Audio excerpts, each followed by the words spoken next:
Olá, meus queridos alunos, tudo bem com vocês? Continuando a correção da página 23 e 24, que foi a última tarefa que eu postei para vocês, a gente tinha lá em cima, na letra B, pedindo para a gente tomar como base essa frasezinha aqui da letra A. É preciso ir mais cedo para tomarmos lugar. E ele pergunta lá em cima, se a gente substituir essa locução adverbial de tempo aqui pelo nome de um lugar, a regência verbal vai mudar? A resposta é não, porque aqui, ó, o que está depois do verbo intransitivo é uma locução adjetiva de tempo, fazendo com que o verbo seja intransitivo. Se a gente colocar aqui o nome de um lugar, a única coisa que vai acontecer é a gente ter que botar uma preposição aqui, porque aí é preciso ir a algum lugar. Então, essa é a resposta lá de cima. Então, a regência seria a mesma, o verbo continuaria sendo intransitivo, porém precisaríamos de uma preposiçãozinha a. Ok? Na questão 7, ele pega essa rubrica e fala: entra Florência vestida de preto como quem vai à festa. Ele pergunta se a gente trocar a preposição a pela preposição em, haveria ou não haveria um desvio da norma padrão? Sim, haveria, ou seja, a escrita estaria comprometida, pois o verbo ir exige a preposição a e não a preposição em. Por isso que a gente fala, vou à casa. Bom, a questão 8, justificar o emprego das reticências. Por que as reticências foram empregadas ali, ó? Pintaram na cega. Essas reticências significam uma interrupção do pensamento, tá? Na letra B, depois, porto de salvação e ventura, asilo da virtude, único abrigo da inocência e verdadeira felicidade. Aí ele coloca ali as reticências. Aquelas reticências ali, elas foi usada para indicar uma hesitação, uma insegurança. E aqui, ó, não, por certo, essa aqui foi indicada para interromper, para indicar a suspensão do pensamento, como se ela estivesse pensando, parado de pensar. Então, é muito importante essas três questões aqui, a gente prestar atenção ao contexto a que elas estão inseridas. Eu estou fazendo só a correção aqui, mas eu sei que vocês já leram o texto. E por último, ainda desse texto epílogo, a gente tem aqui a questão 9. Na questão 9, ele pede para a gente justificar o emprego dos dois pontos no trecho.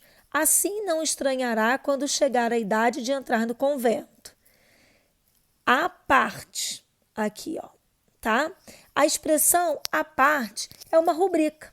É aquela pausa que eu falei com vocês, que o ator faz para como se ele estivesse falando com o público ou falando assim até com a plateia, com ele mesmo, né? Com a plateia, com os interlocutores ou com ele mesmo.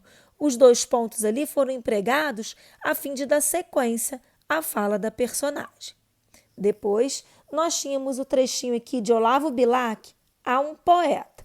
E, ao lê-lo, vocês iriam fazer as questões objetivas da página 24. Então, o objetivo de tanto esforço, o melhor verso que comprova isso é a letra B, de tal modo que a imagem fique nua, rica, mas sóbria como um templo grego. O número 2, em relação à regência do verbo escreve, no verso 2, podemos afirmar que ele é intransitivo e tem como característica verbal, como caracterizador verbal, longe do estéril turbilhão da rua. E na número 3, na terceira estrofe, a expressão os andaimes do edifício pode ser sintaticamente classificadas como objeto direto. E para terminar, segundo o eu lírico, para produzir uma poesia, a condição mais favorável é trabalhar arduamente em isolamento para chegar à perfeição. Bom, gente, com isso a gente finaliza o módulo 8 e vamos para o módulo 9. O módulo 9 vai abordar um assunto que eu já expliquei para vocês em slides. o predicativo do sujeito e do objeto. No final desse videozinho, eu vou retomar essa explicação, tá? Então, nós temos aqui predicativo do sujeito e do objeto. Lembrando que predicativos são características de estado. Eu vou retomar com vocês esse conteúdo, mas vou pedir para vocês, após a explicação, fazerem aí páginas 36, que é para vocês destacar os 4 usos do verbo de ligação, tá? Aqui tem 4 usos do verbo de ligação aqui destacados nas frases. Você vai identificar qual que é cada um e depois fazer a página 37 também com algumas questões sobre isso, sobre predicativo do sujeito, sobre predicativo do objeto, tá? Eu vou retomar esse conteúdo já aqui agora numa nova explicação, numa retomada de explicação. Todos para classificar predicativo do sujeito, predicativo do objeto, completar as lacunas com predicativos, tá bem, gente? Então, são os exercícios das páginas 36 e 37 que vai ficar aí como tarefa para vocês fazerem. Então, meus amores, vamos lembrar aqui o que são predicativos. Predicativos são características de estado. Reparem aqui que eu coloquei com letras grandes para grifar mesmo. Elas podem ser atribuídas ao sujeito da oração ou ao objeto, que é o complemento do verbo. Eles podem ou não estar ligados a um verbo de ligação.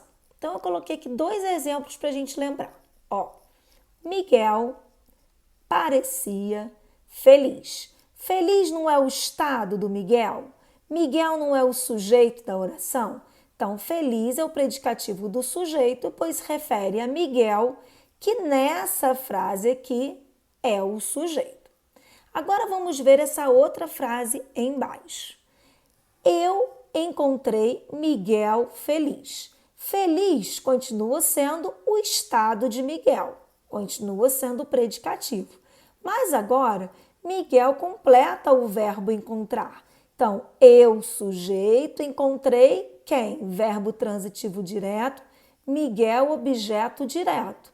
Então, se o feliz agora se refere a Miguel, que é o objeto, ele é predicativo do objeto. Então, relembrando, aqui o feliz se refere a Miguel, que é sujeito.